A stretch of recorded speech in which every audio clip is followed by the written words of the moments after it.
Tampak bebas berkeliaran di Jalan Nasional Banda Aceh Calang, Aceh Jaya.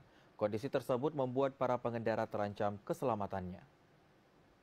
Puluhan sapi terlihat bebas berkeliaran di Jalan Nasional Banda Aceh Calang, tepatnya di kawasan perkantoran pemerintah Aceh Jaya, Desa Ketapang, Kecamatan Krungsabe, Aceh Jaya.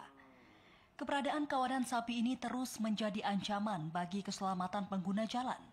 Selama ini banyak kecelakaan yang terjadi akibat pengendara yang terpaksa menghindari kawanan ternak yang tiba-tiba melintas di jalan raya.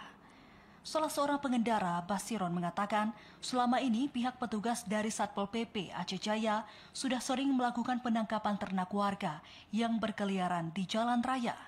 Namun sapi-sapi tersebut masih saja berkeliaran di jalan raya dan membahayakan para pelintas. Basiron berharap pemerintah setempat untuk segera mencarikan solusi seperti menyiapkan lahan untuk hewan ternak tersebut agar tak berkeliaran di jalanan.